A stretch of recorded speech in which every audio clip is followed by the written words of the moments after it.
نبی وہی ہوتے ہیں جن کو اللہ اپنے فرشتے کے ذریعے پیغام دیتا ہے، پھر اس کو مامور کرتا ہے اس پیغام کو دنیا تک پہنچانے کے لیے، اور پھر اگلا مرحلہ اللہ کے پیغام کی ایگزیکیوشن ہوتی ہے۔ نبی جو ہے اللہ کے حکم کو نافذ کرانے کے لیے تگ و دو کرتا ہے۔ رسول اللہ نے لڑائیاں کی، بدر ہوا، احد ہوا،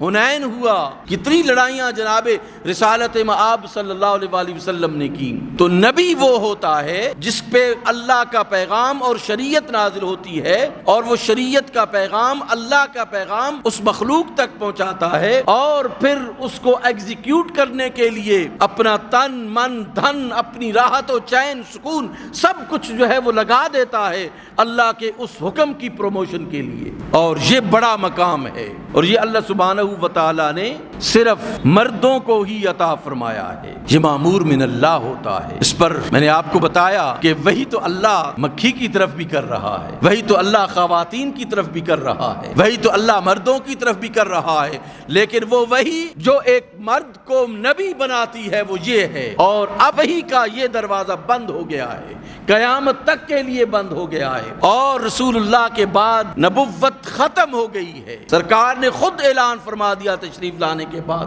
کہ انا خاتم النبیین لا نبی بعدی، کہ میں خاتم النبیین ہوں، میرے بعد کوئی نبی نہیں آنے والا۔ اسی طرح اللہ سبحانہ و تعالی نے بھی اعلان فرمایا ما کان محمد ابا احد من رجالکم ولکن رسول اللہ وخاتم النبیین، کہ تم میں سے کسی کے بھی محمد باپ نہیں ہیں، وہ اللہ کے رسول ہیں۔ اب رسول اس معنی میں ہے کہ وہ صاحب شریعت ہیں، صاحب کتاب ہیں، ان پر فرشتہ نازل ہوا، اور رسالت کے اس منصب پر اللہ نے ان کو شریعت عطا فرمائی، اللہ نے ان کو کتاب عطا فرمائی، اور مامور کیا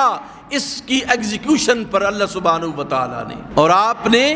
اس کے لیے اپنا سب کچھ قربان کر دیا۔ یہاں تک آپ صلی اللہ علیہ وآلہ وسلم نے فرمایا کہ تم دنیا کی لالچ دے کر مجھے میرے مشن سے ہٹانا چاہتے ہو، خدا کی قسم اگر تم میرے ایک ہاتھ پر سورج رکھ دو،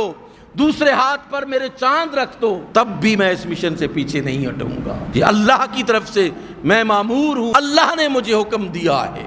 اور اس ایگزیکیوشن کے لیے اللہ کے رسول نے سب کو برابر رکھا، انسانوں کو برابر رکھا، اور آپ صلی اللہ علیہ وآلہ وسلم نے جانوروں کے ساتھ بھی حسن سلوک فرمایا۔ آپ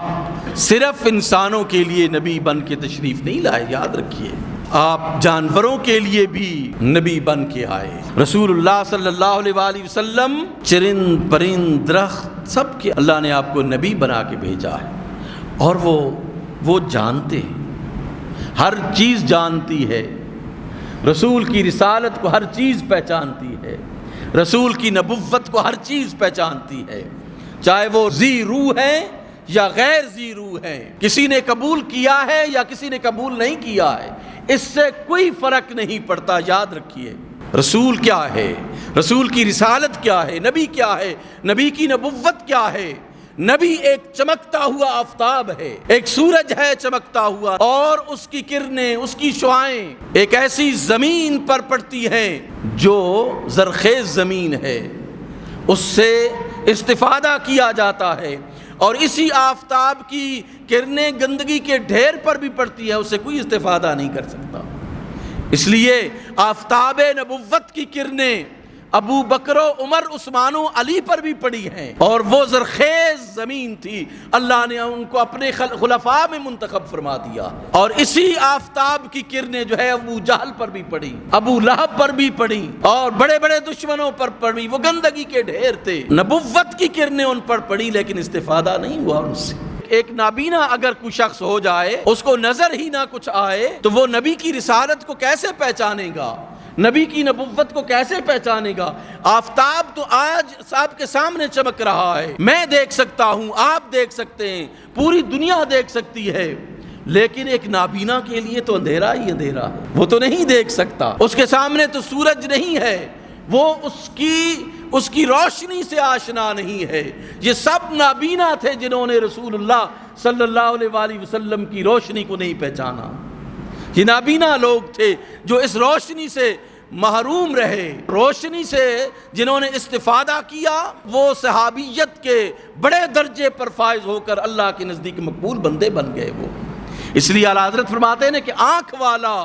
تیرے جوبن کا تماشا دیکھے، آنکھ والا تیرے جوبن کا تماشا دیکھے، دیدہ کور کو کیا نظر آئے کیا دیکھے۔ جس کی آنکھیں ہی نہیں ہیں،